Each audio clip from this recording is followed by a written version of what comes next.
Next on Worcester News tonight, an attack inside a synagogue leaves 11 people dead. The Attorney General in the city tonight speaking out on the tragedy. Plus, the Red Sox are World Series champions once again. The Puerto Rican community showing their support for Sox manager Alex Cora.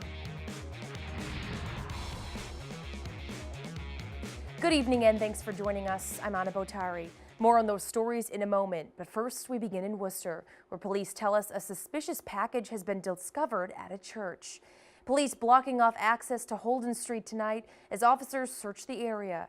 The Massachusetts State Police bomb squad was on scene. We're told a suspicious package was found at a church in the area. Police aren't confirming any other details at this time. Attorney General Maura Healy hosts a town hall in Worcester tonight. She discussed her priorities if elected to a second term.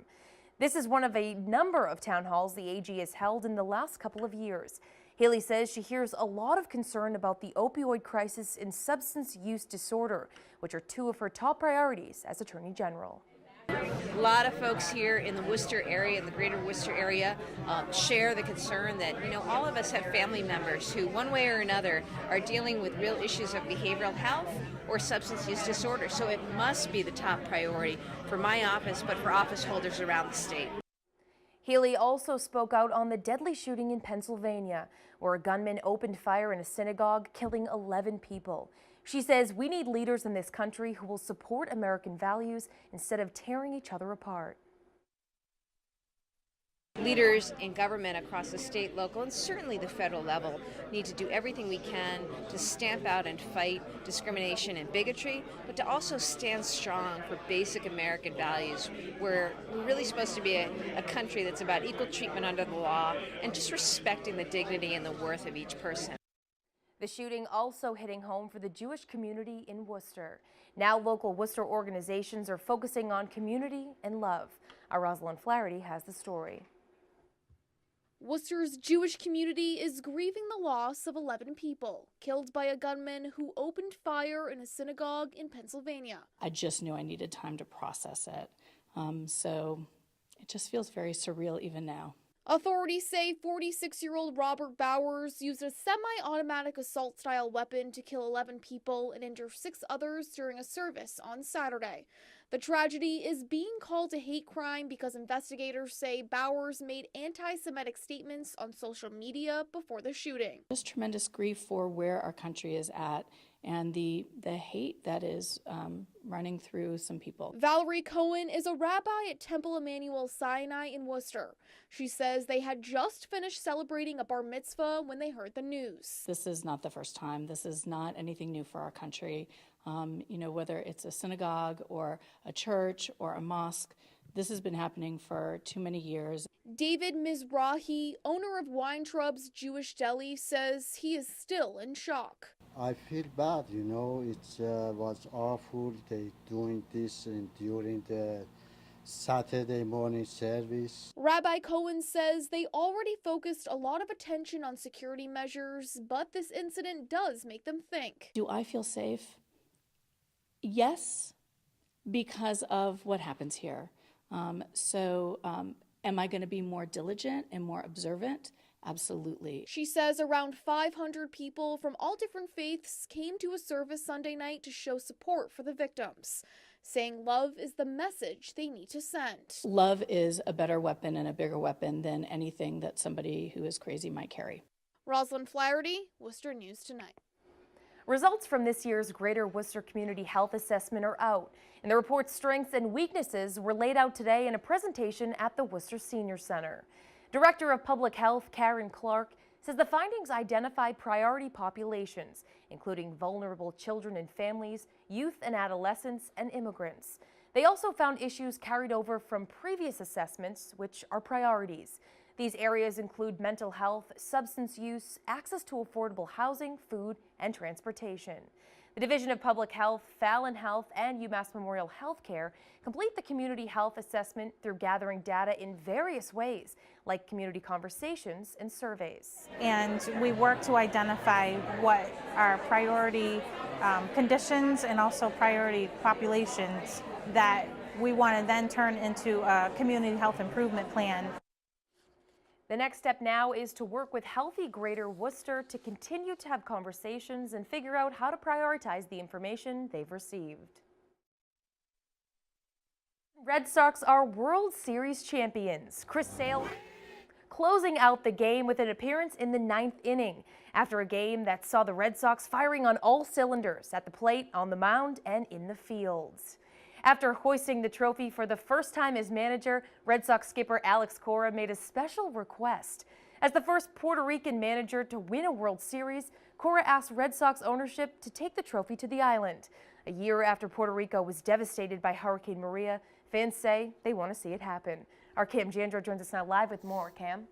Anna, in 2013, a World Series title helped heal the city of Boston after the tragic marathon bombings. Now, in 2018, Alex Cora is looking to do something similar for his home island of Puerto Rico as they continue to try and rebuild. For the first time in MLB history, a Puerto Rican manager has guided his team to a World Series championship. And the best team in baseball wins it all in 2018.